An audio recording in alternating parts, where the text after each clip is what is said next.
Luke, we're still waiting for you. I'm gonna fill in Lucas. Okay. Welcome to this podcast, the first podcast of FFR. Let's check if the mic is working. Can you guys talk a bit? Yep. They call me 007. Zero Constructors Championships, zero hope, 7 crashes per weekend.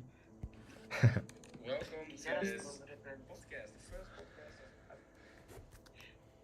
of FFR. Let me see if it works. Can you guys talk a bit? Okay, it works. Let's go!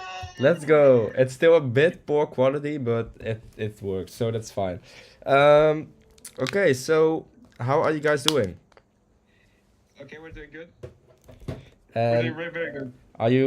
Do you have nerves for the race yet? Sorry? What was the question? Are you scared for the race today? Kinda. We are racing in the streets of Baku. The track is very tight. The slightest error can send you straight to the wall. And we know that an error here in FFR is very costly, especially if you go into the weekend with no confidence whatsoever. So, yeah, you have to be very alert in a street circuit. Yeah, I understand. I'm really, uh, I'm really curious who is going to win. Well, if I had to take a shot in the dark, I'd say Mark. He has had an incredible pace all weekend. He has taken pole by almost 1 second, well, half a second, from Metkaluka. And his race pace is just remarkable. Like, there's literally no one that can get close to him. I really agree with you on that. So, what are things that just happened in FFR? What surprised you? Um, from recent weeks, I'd say Luke going into the team boss spot of Williams. Uh, not gonna lie, I was not expecting that. Him being a team principal was a good spot, but I think he will do great as a team boss, given that he had the idea of hiring Mark and Mouse. So let's see what he does.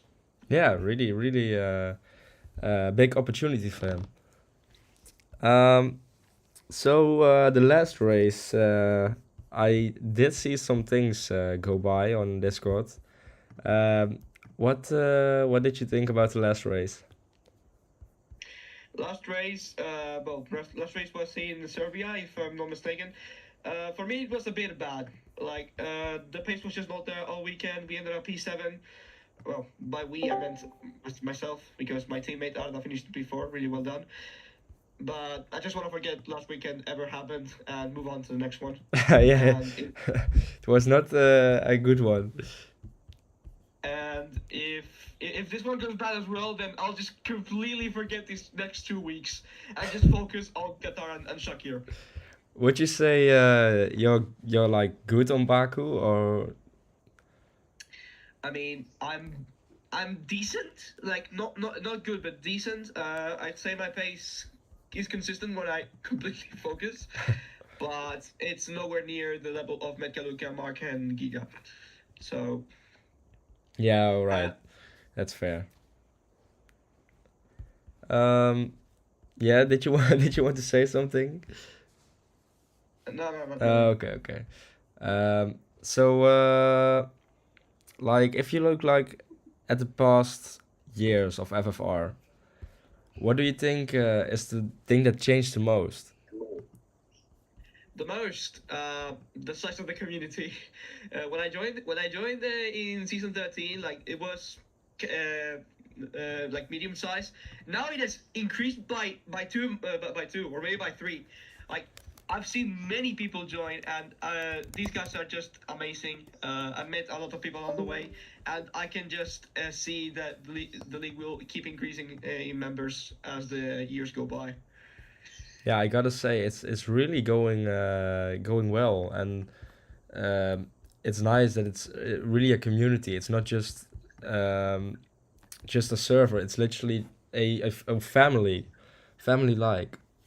So that's something I never thought that this server would achieve. Yeah. It's crazy.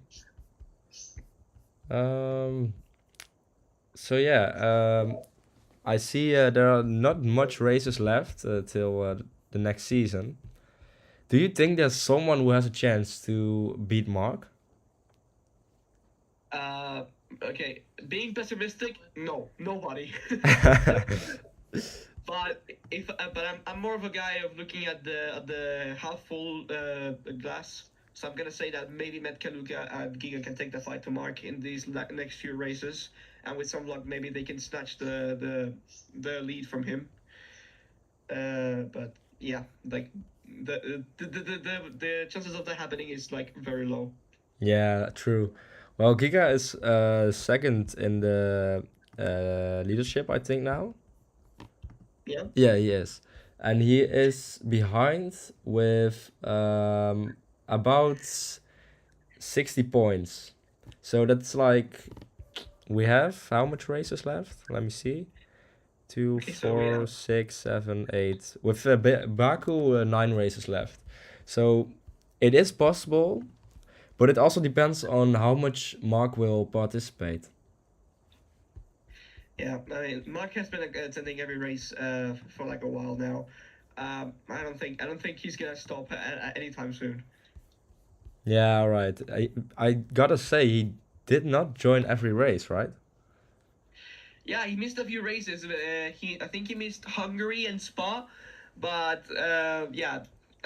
Apart from that, he has done really well in all of the races he has been in. All right. And what do you think about ESPN collabing with FFR? It's a good chance to promote the league to everyone in the community. ESPN is a starting brand, so I think we can do some great things together and just spread the word of FFR Yeah, among every sport. yeah, sounds good. Um, we also have a player of FFR here in the call, Max. I don't know if he's here. He's been AFK for a while. Is he AFK or is he here? No, I am All here. right, all right. How long have you been playing FFR? Like 3, 5 months. All right. And how do you enjoy it till now? It is very good. Would you Like like the to? physics. Oh, sorry, sorry. Would you like to participate as a driver sometime, maybe? I'm trying to go to Alpine in the League YM. Uh, Are you also I'm participate in fan leagues? what? Do you also participate in fan leagues? Yes, I am in GML, Yeah. Global Motorsport League. I'm trying to go again to Alpine F2. All right, that's a big step. That would be really nice. I think, and I think Ashley can agree with me on that. F2 is quite a nice step to begin with if you want to become a driver in FFR. They don't call fast the gateway to FFR for nothing. Yeah. That's it's quite true. Like the whole F2 thing. It's like I gave it quite out of hands because it was a lot of people were constantly asking me like, "Oh, when are we gonna get F2?" And at one point, I just thought like, "Okay, let's do it." So yeah, I made the cars and I just trusted you and Mattia with it. And to be fair, it really turned out well. Yeah, well, the attendance these past few weeks have been poor to say the least. But we are doing everything in our power to increase that attendance. We started doing more partnerships. We started new measures to make sure that the team bosses are active, and I guarantee that the attendance will increase in some way during the next few races. Yeah, I think so too. And it's also quite exciting to see new people coming to the staff team of FFS. Yeah. Really nice. Um, yeah, what can we talk about more? Did you see any unexpected wins this season? Me. Yes. That's the easy answer. Me. That drama was amazing, man. That's the easy answer. Like I was not expecting to win in China. Like I think what helped me the most was that we had to stop from China to Las Venturas mid race. Yeah, But wow. So They never crashed it like 3 times, and we switched to Las Venturas, and somehow Ashley managed to win the race. yeah, like if Mark hadn't been disqualified, I wouldn't have won. I wouldn't have won. yeah, that's just a lucky thing that happened then, I guess. If I had to describe my career with one word, it would be luck. Most of my career still have to be with luck. Well, not like your whole career. Let's be honest. You're not bad. You're not a bad driver at all. You know, Yeah, He all is the, goat, brother. He is the goat. thank you for that. Thank you for those words. I don't know who said that, but I think it was just. Oh, He damn. has to hear you're the goat from the goat himself, it's quite a thing. Oh man.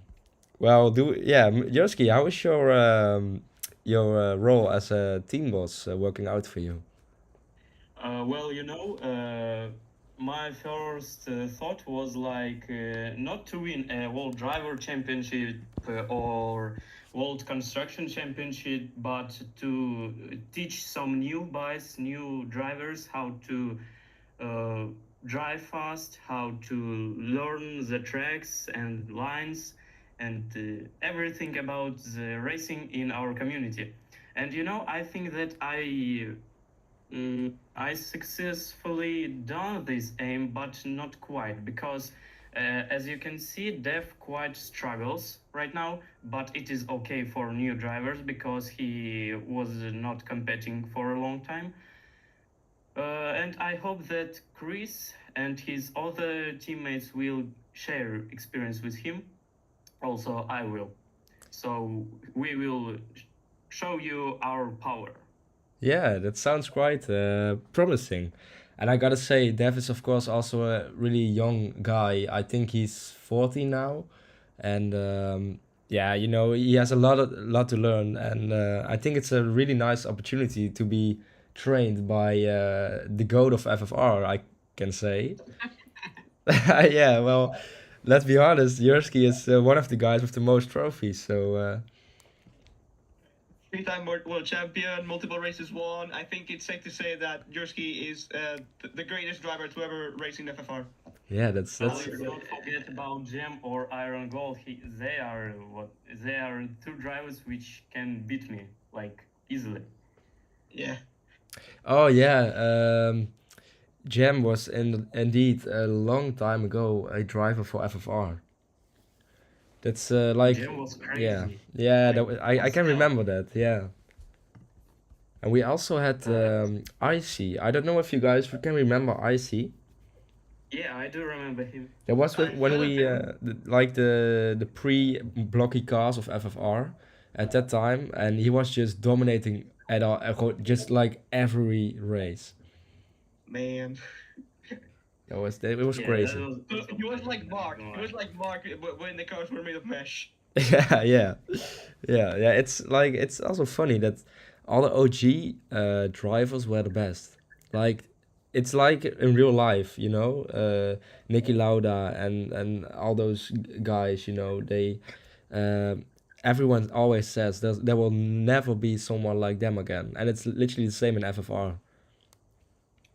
Yeah. I'm sure that their driver quality will increase in the future. There are many up and coming talents. Some are still joining, others are on their way here. But yeah. Yeah, it's quite a ride for FFR. We're going 80 what is it? 18 seasons strong now, Yeah, 18 seasons. and it's quite a journey from where we started. Yeah, it is. That said that I haven't started my career with you in the first seasons of FFR because I really wanted to compete in 2020, 2021 cars because they were like the most easiest to understand, you know? Yeah. Because nowadays cars, they are also good, but they give the feeling of realism, like you easily can lose traction and ruin your whole race or any session. Yeah. 2020 and 2021 cars were like having a lot of grip and they were predictable to drive. Yeah. Well, that's something good about the new cars. Like, it feels like you're driving a real Formula One car. Like the handling is very similar, and that's one of the things I like about FFR. Like realism is, well, not exaggerated, but it's there. Yeah, that's what I'm talking about. It is not a big minus, it is a plus for new nowadays cars.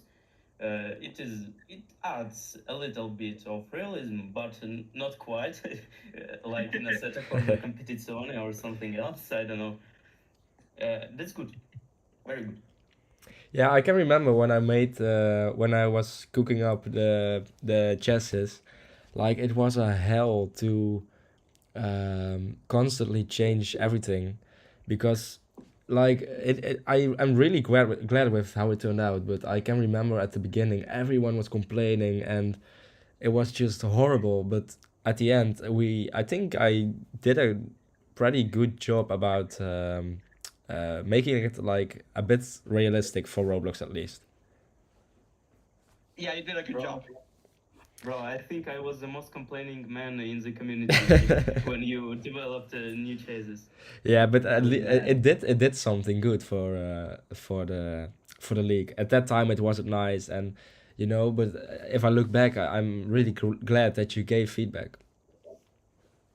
Yeah, that's what game developing is about. Constant trial and error, feedback reading. If you never do any of that stuff, your game is not gonna be good. So yeah. Yep.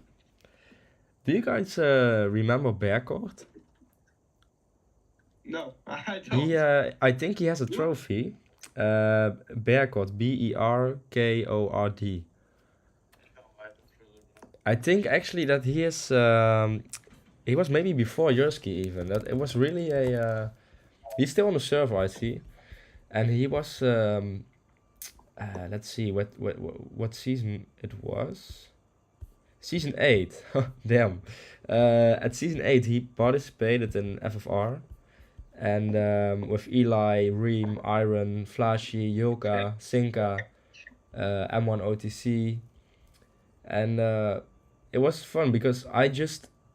Lately, I was thinking about FFR and I was thinking like. We did have a phase where FFR only had fantasy teams. Yeah, I remember seeing that in the archives. Like there were many teams like, what the hell? This is not the actual one team. It was F1 at home. Yeah, it was really cracky. Mom, can we have an F1? No, we have F1 at home. F1 at home. Yeah, there was, but the thing was at that time I was scared of copyright from F1, and I can remember some guys saying, "Yeah, why don't you just build fantasy teams?" So I did, but yeah, if I look back at it, the cars just didn't look nice at all, and it was yeah, I don't know. It also had systems like coins that teams could earn coins, and with the coins they could buy upgrades to the cars. Oh, like R&D. Yeah, Oh, yeah, yeah, I don't remember Yeah, that's such thinking. Damn, that must be good, you know? yeah. It like I gotta say, I kind of miss the time that FFR had different cars, like different performance of every car. How do you guys think about that? it was a I good mean, feature in, because on one hand, it's good that the cars have different performances because that emphasizes the point of being in one team or another. But on the other hand, it's kind of unfair that a top scoring driver is stuck in a low field car, while a bad driver is in a top field car winning everything. So I think having equal performances for everyone is a step in the right direction. Wait. So like you're saying that like first come first served when you're saying with the top drivers in lower class cars, right? I think so. Because you know in FFR when you sign somebody you don't pay something for it. So that's what that's what I think you mean. Right. Well, And like if you the think, idea with different performances for each car is great because I mean having a Sauber versus a Red Bull isn't that accurate. But however, Yeah, but this, let's remember that this isn't real life. This is a Roblox game. This is a game made of Legos. So, you're right. so accuracy is not a priority. Yeah, because the speed in FF1 is way faster than in F1. So I get you. well, the Yeah. thing is like if you would have different performances, the thing would be like imagine you're driving for Williams, and Williams is one of the worst cars, and someone notices that you, even though you are driving in a Williams, you're still doing pretty nice. Then a team with great performance cars could buy you, you know. So eventually, Yeah. you could work up, even though you're driving in a bad car. But you just gotta be really good. Yeah, Yeah. well, I mean that's how in F1 it also works with rookies. You know, they are in an academy, they go to a lower class team, and they get noticed by higher teams.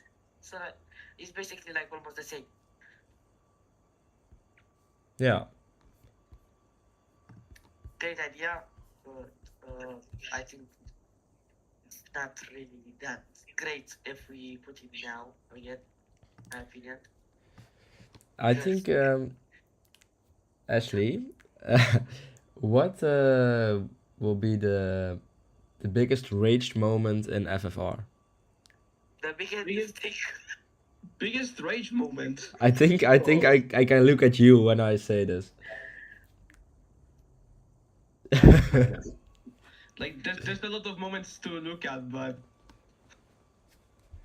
Like I just recently saw a video of you when you I think it was when it was raining and you didn't pit, I think, and you were screaming like crazy. I can remember that. oh yeah, fuck. it's Spa. It's Spa this year. Like, Yeah, yeah. So I don't. Yeah, I that was really depressing for me. Like I was up there all weekend and I ruined my entire race just because I didn't go to the pit lane to pit for new wets. yes, yeah. Well, if I say like who's the person who rages the hardest, who would you say? Me. Yeah, I think I I'll be agree. honest. Me. Don't forget my moment in FPS at Monza when I Oh yeah, yeah. You got that 50-point deduction because of that. That's a big amount of point deduction. then I still have minus 44 points. Yeah. Damn. Lewis Hamilton. And what is the best battle that you have ever seen in FFR? Best I battle. say Oh, that's a good question, you know. Very good. Misano season Ooh, 16 yeah, in the sprint. Yursky. I think Yursky also had some really great battles. Ace. Misano season 16 in the sprint. That's the best battle I've seen in my entire career. Which You one? know, I'll speak in the end when Ashley and Monkey will tell their stories. I don't know if Monkey is here. Oh yeah. So a sprint in Monza season 16. That battle was just amazing. Like we were like how many drivers?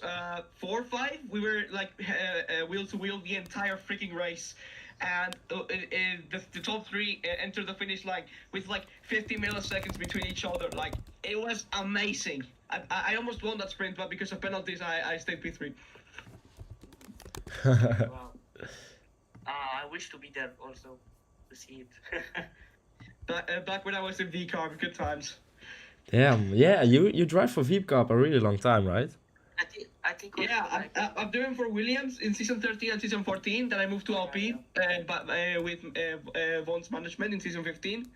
Then I got kicked out and moved to VCAP in season 16. And then the team boss of VCAP didn't pay me at the end of the season, so I jumped ship to Ferrari. I did bad in Ferrari, and then I went to Red Bull, and here we are today. Damn, yeah, you like switched between a lot of teams. Yeah, but I'm gonna try to stick with Red Bull for season 19. I'll try. your career is very great at Red Bull. You should stay there.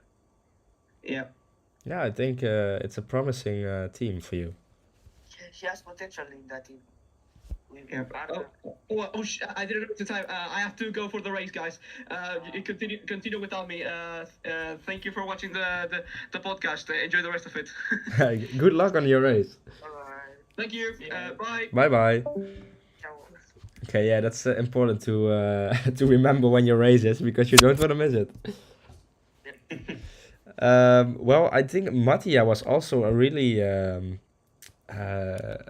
promising driver back in the days. I think, well, nowadays he's still performing, but not as good as he once did, right? Yeah, I Well- agree personally. Well, when he was winning a World Driver Championship, I was retired already, like half of the season, because I was yeah. disqualified for multiple times. I made a rage quit, and he won a WDC. I'm really glad that he won it. Totally deserved. Nothing wrong with it. But nowadays I see he struggles a lot, and I think it is because of the team. The team totally doesn't support him. Like I don't see any engineers, any team principals, any team boss, which could help him somehow during the race or during quali. I think it is a very big problem for every driver because every driver needs a help from someone at least. Like it can be any random guy, maybe your cousin, maybe your friend, maybe someone out of team, but you need a support still. I really agree on that. Yeah, very much, very much. Yep. This is why I try at least. Go on, Maki, go on. Excellent. What is your guys' opinion on Arda's switch to Red Bull from Vicar to a higher team, Red Bull? He's performing pretty good now. Very sad, very sad. Yeah, Ups well. and downs. Very great, very great. I'm glad that he went to a more top tier team, because I think he will upgrade his skills very soon, very shortly. Very strong team, Red Bull. I think That in the he is. future he will fight for the WDC. He will, I think. That would be Makes him really look great. Like Red Bull, I think he's gonna get all of the skill that he needs to become a world driver championship champ and a race winner also. Yeah, I remember him struggling a lot in the past, but I gotta say, the Yeah. last few races he's doing really great. See, season 17, I think he was struggling a little with the carb. Yeah, He was doing mid results, When I was fighting with Ace, he was doing a great job of another driver in VCARB. But only this season he got his first podiums. If I'm remembering it correctly, it was 2 podiums Correct. already right now. Yeah. Yeah? Two Wait, podiums, right? I think both of them were in the rain. Oh, yeah, and also a few sprint podiums. Yeah.